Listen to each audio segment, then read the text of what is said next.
नमस्कार मित्रांनो, माझं नाव आहे भालचंद्र. मराठी ज्योतिष कट्ट्यामध्ये आपल्या सर्वांचं स्वागत आहे.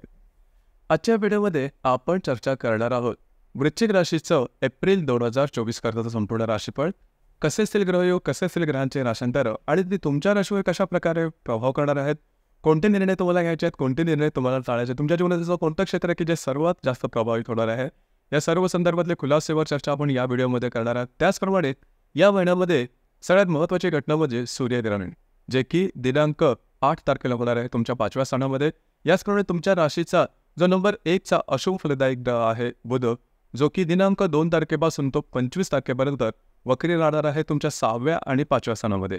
या दोघांचे जे परिणाम असतील हे नेमक्या कशा प्रकारचे असेल या संदर्भातली सुद्धा चर्चा आपण खुलासावर करणार आहोत.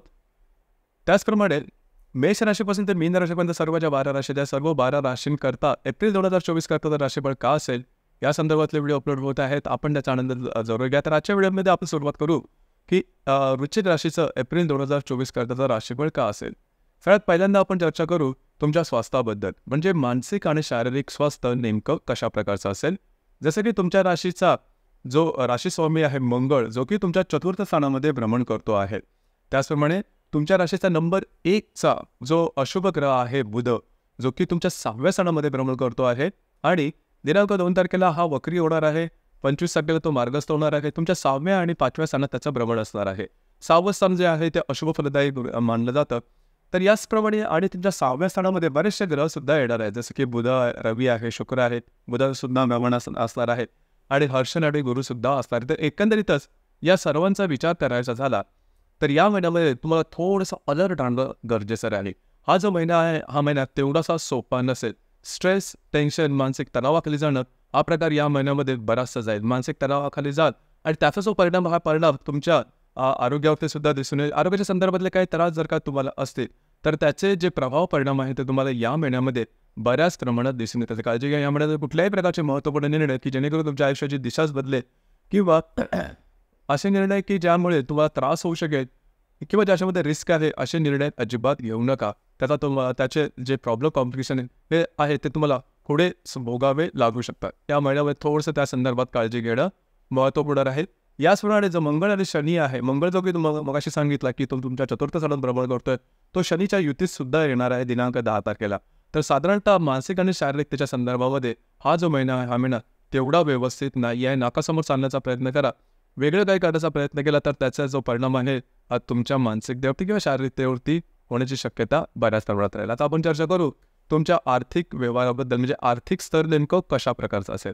जसे की तुमच्या राशीकरता बुध आणि गुरु जे 2 ग्रह आहेत ते अतिशय महत्त्वपूर्ण ठरतात, कारण ते तुमच्या 2, 5, 8, 11 या स्थानांचे अधिपती आहेत. बुधाबद्दल जसं की आत्ताच आपण बघितलं की बुध जो ग्रह आहे तो वक्री होणार आहे 2 तारखेपासून 25 तारखेपर्यंत आणि हा जो ग्रह आहे तुमचा अष्टमेश आहे आणि लाभेश सुद्धा आहे.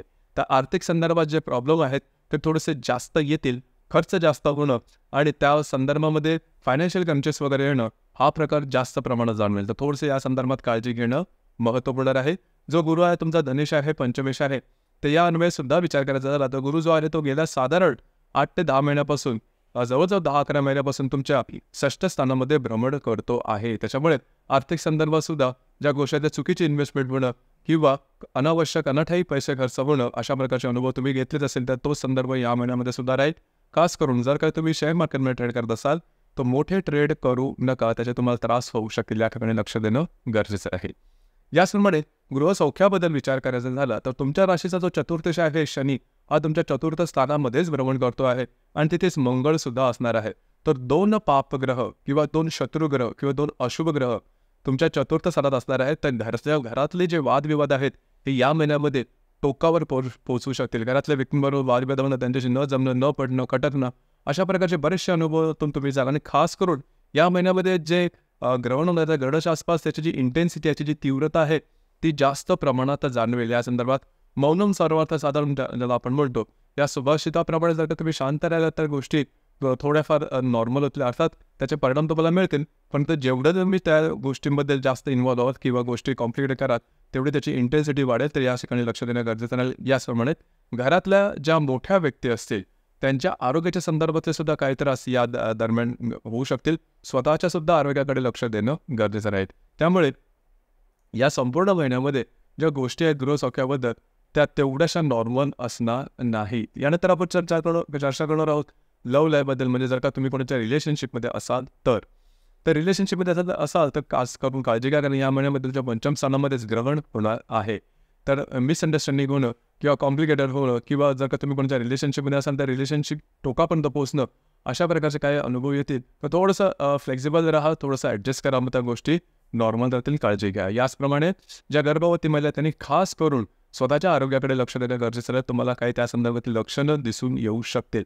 तर अशा प्रकारचे कुठल्याही आरोग्याच्या संदर्भातील लक्षणं दिसून आली तर लगेचच्या लगेच डॉक्टरी इलाज करणं गरजेचं राहील. आणि अर्थातच याचे जे त्रास आहेत ते तुम्हाला होऊ शकतील. म्हणजे तुमचे जे लक्षणं असतील त्याच्यावरती दुर्लक्ष या महिन्यात अजिबात करू नका. जे विद्यार्थी वर्ग आहे त्यांनी सुद्धा थोडंसं जास्त एफर्ट देणं, जास्त प्रयत्न करणं गरजेचं राहील. ज्या गोष्टी तुम्हाला अगदी सोप्या सहज वाटत आहेत ते तेवढ्याशा नसतील. अर्थात जे ग्रहणसुद्धा होणार आहे त्यामुळे सुद्धा त्याचा तुम्हाला अनुभव येऊ शकेल. तर थोडंसं तयारीत राहा. अपेक्षित असेल त्यापेक्षा जास्त एफर्ट देण्याची किंवा प्रयत्न करण्याची गरज आहे. यानंतर आपण चर्चा करणार आहोत वैवाहिक जीवनाबद्दल. वैवाहिक सुख नेमकं कशा प्रकारचं असेल. जसं की तुमच्या राशीकरता सगळ्यात महत्त्वाचा ग्रह होतो वैवाहिक जीवनाकरता, तो आहे शुक्र. तर हा जो शुक्रग्रह आहे, हा शुक्रग्रह तुमच्या पंचम स्थानामध्ये भ्रमण करतो आहे. दिनांक 25 तारखेनंतर हा तुमच्या 6व्या स्थानामध्ये भ्रमण करतो आहे. तर ही गोष्ट थोडीशी सकारात्मक आहे तुमच्यासाठी. विवाहित असेल तर वैवाहिक जीवनाचे नातेसंबंध सुमधुर अशा प्रकारचे राहतील. मात्र या महिन्याच्या शेवटच्या आठवड्यामध्ये थोडंसं वैवाहिक जोडीदारावरचे नातेसंबंध चालले जाण्याची शक्यता आहे.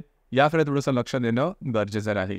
याचप्रमाणे जे तुमचं कार्यक्षेत्र आहे या संदर्भात विचार करायचा झाला तर लक्षात घ्या, कार्यक्षेत्राचा जो मालक आहे म्हणजे तुमचा जो कर्मेश आहे रवी, हा तुमच्या 5व्या स्थानात आला. आणि रवी आणि राहूची युती किंवा ग्रहणच आपण या महिन्यात अभ्यासणार आहोत किंवा या महिन्यात त्याचा अनुभव घेणार आहोत. त्यामुळे कार्यक्षेत्राच्या संदर्भात कुठल्याही प्रकारची नवीन प्रयोग मात्र अजिबात करू नका. खास करून जर का तुम्ही नोकरी करत असाल तर वरिष्ठांबरोबर वादविवाद होणं, तुमच्याबद्दलचे चुकीचे गैरसमज पसरवणं, ज्या व्यक्ती तुमच्या वाईटावर आहेत त्या जास्त तुमच्यावरती शिरजोर होणं, अशा प्रकारच्या काही गोष्टी तुम्हाला या दरम्यान दिसू शकतील.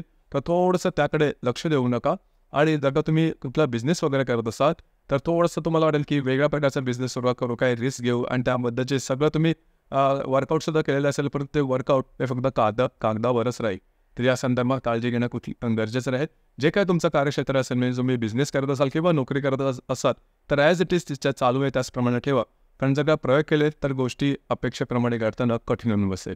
तर या गोष्टीकडे थोडंसं लक्ष देणं गरजेचं राहील. याचप्रमाणे या महिन्यामध्ये मोठ्या प्रमाणात सांगायचं झालं तर जसं सुरुवातीला सांगितलं की बुध जो वक्री आहे त्याचप्रमाणे तुमच्या पंचम स्थानात होणारे जे ग्रहण आहे यामुळे गोष्टी ज्या आहेत ते तुम्हाला मानसिक आणि शारीरिकदृष्ट्या कॉम्प्लिकेटेड होते. स्ट्रेस त्याच्या चतुर्थामध्ये मंगळ आणि शनीचं सुद्धा प्रमाणे याकडे लक्ष देणं गरजेचं राहील. आपण आता चर्चा करणार आहोत ग्रहयोगाबद्दल. ग्रहयोगांचे परिणाम नेमके कशा प्रकारचे असेल. जसं की दिनांक 3 तारखेला शुक्र आणि नेपच्यूनची युती होणार आहे तुमच्या पंचम स्थानामध्ये. विवाहित असतात तर वैवाहिक जोडीदाराबरोबरचे नातेसंबंध थोडेसे लांबल्यासारखे होतील. अर्थात थोड्या दिवसासाठी ही गोष्ट असेल. तुमच्या दोघांमध्ये डिफरन्स ऑफ ओपिनियन किंवा थोडंसं संशयाचं वातावरण निर्माण राहील. या संदर्भात काळजी घेणं गरजेचं राहील. मात्र जर का तुम्ही कोणाच्या रिलेशनशिपमध्ये असाल तिथे मात्र गोष्टी तुमच्या अपेक्षाप्रमाणे होतील किंवा तुमच्या दोघांमध्ये हार्मोनी चांगली दिसून येईल. याचप्रमाणे दिनांक 10 तारखेला मंगळ आणि शनीची युती होणार अतिशय महत्त्वपूर्ण ग्रहयोग आहे. चतुर्थात होणारा मंगळ शनीची युती ही जे मी सुरुवातीपासून सांगतो आहे की तुमचं जे तुमचं जे घरातले ज्या व्यक्ती असतात त्यांच्यावर वादविवाद टोकाचे होणं किंवा घरातले जे मोठी माणसं असतील त्यांच्या आरोग्याच्या संदर्भातल्या गोष्टी आहेत त्या थोड्याशा टोकाच्या होणं, अशा प्रकारचे काही अनुभव तुम्हाला या महिन्यात येतील. याचप्रमाणे म्हणजे ह्या ग्रहयोगाच्या दरम्यान येतील. याचप्रमाणे तुम्हाला स्वतःच्या आरोग्यासंदर्भात सुद्धा काही त्रास वगैरे जाणवते. म्हणजे लागणं, कापणं, खरचटणं, फ्रॅक्चर होणं, अशा प्रकारचे अनुभव. तर साधारण 10 तारखेच्या आसपासचा जो कालावधी यामध्ये अशा प्रकारचे अनुभव तुम्हाला जास्त प्रमाणात येऊ शकतील. याचप्रमाणे दिनांक 11 तारखेला रवी आणि बुधाची सुद्धा युती होणार आहे तुमच्या पंचम स्थानामध्ये. रवी जो आहे हा तुमचा दशमेश आहे, बुध जो आहे तुमचा अष्टमेश आहे, लाभेश आहे. दोघांची जी युती आहे ती तुमच्या पंचम स्थानामध्ये होणार आहे. तर साधारणतः तुमचं जे काय कार्यक्षेत्र असेल त्या संदर्भात कागदोपत्री व्यवहारामध्ये फसवलं जाणं किंवा मॅनिप्युलेट होणं, अशा प्रकारचे काही अनुभव येतील. किंवा स्ट्रेस सेक्शन जास्त येईल. तुम्ही जर का कोणत्या रिलेशनशिपमध्ये असाल तिथे सुद्धा गोष्टी थोड्याशा टोकाच्या झाल्यासारख्या जाणवतील. याचप्रमाणे शेअर मार्केटमध्ये ट्रेड करतात तर या दरम्यान कुठल्याही प्रकारचे महत्त्वाचे मोठे निर्णय घेऊ नका. याचप्रमाणे दिनांक 19 तारखेला मंगळ जो की तुमच्या चतुर्थात भ्रमण करतो हा लाभयोग करणार आहे हर्षल आणि गुरु तुमच्या षष्ठात असणाऱ्या ग्रहांबरोबर. याचप्रमाणे त्याच दिवशी 19 तारखेला बुध आणि शुक्राची युतीसुद्धा तुमच्या चतुर्थात पंचमात होणार आहे. तर या संदर्भात सगळ्यात महत्त्वाची गोष्ट म्हणजे घरातल्या ज्या व्यक्ती असतील त्यांच्यावरचे नातेसंबंध असेल हे बऱ्याच प्रमाणात या दरम्यान जे ताणले गेलेले आहेत ते बऱ्याच प्रमाणात नॉर्मल होतील. याचप्रमाणे जर तुम्ही विवाहित असाल तर वैवाहिक जोडीदाराच्या नातेसंबंध थोड्याफार प्रमाणात ताणले जातील दिनांक 19 तारखेच्या आसपास. याकडे थोडंसं लक्ष देणं गरजेचं राहील. जसं सुरुवातीला सांगितलं की या महिन्यातलं जे ग्रहण आहे की जे अमावास्येला होतं ते साधारणतः दिनांक अमावास्येला म्हणजे होणार आहे ते साधारण 8 तारखेला होणार आहे. तर आपण जशी चर्चा केली त्या संदर्भात काळजी घेणं गरजेचं राहील. या महिन्यामध्ये गुढीपाडवा जो आहे नववर्ष ते सुरुवात होणार आहे दिनांक 9 तारखेला. त्याचप्रमाणे 17 तारखेला रामनवमी आहे आणि 25 तारखेला श्री हनुमान जयंतीसुद्धा आहे. तर या तिन्ही सणांनिमित्त मराठी ज्योतिष कट्टा परिवारातर्फे आपल्या सर्वांना मनापासून शुभेच्छा. येणारं जे वर्ष आहे नवीन वर्ष हे तुमच्या सर्व मनोकामना पूर्ण करोत आणि तुम्ही ज्या अपेक्षेच्या गोष्टी आहेत त्याचा लाभ तुम्हाला मिळो आणि धनधान्य किंवा तुम्हाला उत्तम आरोग्य मिळो याकरता आमच्याकडून शुभेच्छा. परत एकदा सांगतो की या संपूर्ण महिन्यामध्ये तुम्हाला स्वतःच्या आरोग्याकडे, मानसिक आणि शारीरिक आरोग्याकडे लक्ष द्या. कुठल्याही प्रकारच्या गोष्टी आउट ऑफ द वे जाऊन करू नका, त्याचे त्रास तुम्हाला होतील. कारण जे बुध आहे तो वक्री आहे आणि त्यातसुद्धा सूर्याचं जे ग्रहण आहे ते सुद्धा याच महिन्यामध्ये आहे. या संदर्भात काळजी घेणं गरजेचं राहील. आपल्याला आजचा व्हिडिओ कसा वाटला, आपण त्याचा अनुभव कशा प्रकारे घेतला नक्की कळवा. आणि आपलं जे चॅनल आहे मराठी ज्योतिष कट्टा सुद्धा लाईक, शेअर आणि सबस्क्राईब नक्की करा. धन्यवाद.